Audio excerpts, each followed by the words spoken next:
சரக்கு பரிமாற்றத்தில் முக்கிய பங்காற்றி வரும் லாரி போக்குவரத்து தொழில் பல்வேறு நெருக்கடிகளால் நலிந்து வருவதாக அத்தொழிலில் ஈடுபட்டுள்ளோர் வேதனை தெரிவிக்கின்றனர்.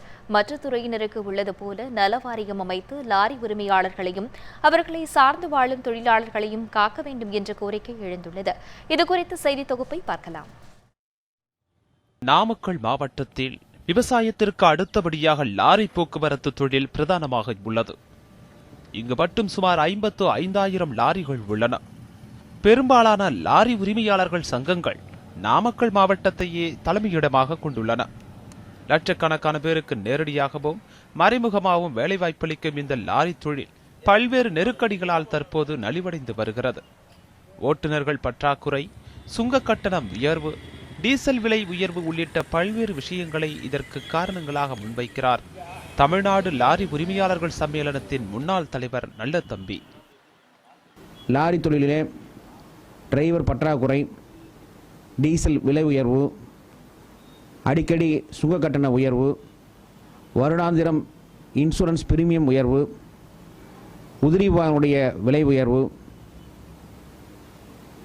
சரியான லோடு இல்லாத சூழ்நிலை, வழியிலே நடக்கின்ற கொலை கொள்ளை, இது போன்ற சம்பவங்களினால் லாரி தொழில் சரிவர செய்ய முடியாத சூழ்நிலையிலே இன்றைய தினம் தமிழகத்தை பொறுத்தவரை சற்றேறக்குறைய 60 to 65% லாரிகள் நிறுத்தப்பட்டுள்ளன. தற்போதுள்ள லாரி ஓட்டுநர்கள் மற்றும் கிளீனர்களில் 60% பேர் படிப்பறிவு அற்றவர்களாகவே இருக்கின்றனர். படிப்பறிவு பெற்ற இளைஞர்கள் பெரும்பாலும் லாரி தொழிலுக்கு வருவதில்லை. இதற்கு பாதுகாப்பு அச்சுறுத்தல் ஒரு முக்கிய காரணமாக சொல்லப்படுகிறது. லாரி ஓட்டுநர்களின் பற்றாக்குறை அதிகரித்து வருவதால் வரும் காலங்களில் லாரி தொழில் முற்றிலும் முடங்கும் அபாயம் ஏற்பட்டுள்ளது.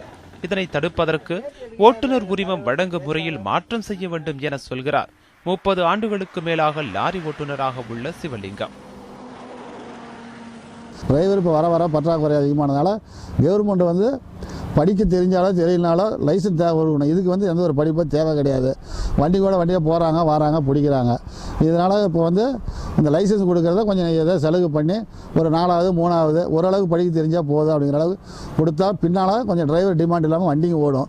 இல்லைன்னா இப்போ நாளடைவில் இப்போ டீசல் விலை ஏறிக்கிட்டே இருக்கிறதுனால இப்போ லாரி ரொம்ப நொடிஞ்சு போயிட்டாங்க. 10 வண்டி வச்சுருந்த போனதுனால நீங்கள் 2 வண்டி வச்சுருக்காங்க. அந்த 2 வண்டிக்கு டிரைவர் இல்லாமல் ஒவ்வொரு வண்டி நிறுத்தி வச்சுருக்காங்க. இது ஒருபுறம் இருக்க, அதிக பாரம் ஏற்றி வரும் லாரிகளுக்கு 2 மடங்கு சுங்க கட்டணத்தை தனியார் நிறுவனம் வசூல் செய்வதாக புகார் எழுந்துள்ளது. இதன் மூலம் அரசுக்கு செல்ல வேண்டிய அபராத தொகையை தனியார் நிறுவனங்களே கொள்ளையடிப்பதாகவும் லாரி உரிமையாளர்கள் குற்றம் சாட்டியுள்ளனர். இவற்றுக்கெல்லாம் பிரதான தீர்வாக லாரி உரிமையாளர்கள் முன்வைப்பது தங்களுக்கென்று ஒரு நலவாரியம் வேண்டும் என்பதுதான். இந்த தொழிலை அங்கீகாரம் கொடுக்க வேண்டும். இதற்குன்னு ஒரு வாரியம் அமைக்க வேண்டும்.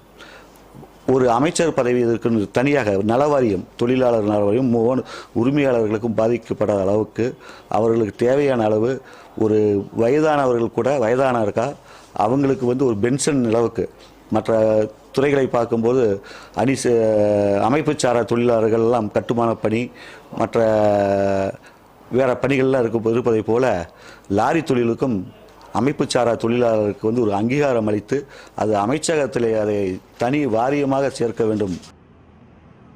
வரும் 21ஆம் தேதி தமிழக சட்டப்பேரவை கூட உள்ள நிலையில் அத்தியாவசிய பொருட்களின் விலை உயர்வுடன் தொடர்புடைய இந்த விவகாரத்தில் லாரி உரிமையாளர்களை அழைத்து தமிழக அரசு பேச்சுவார்த்தை நடத்த வேண்டும் என்பதே அனைவரின் எதிர்பார்ப்பாக உள்ளது. ஸ்ரீதர், நியூஸ் 7 தமிழ், நாமக்கல்.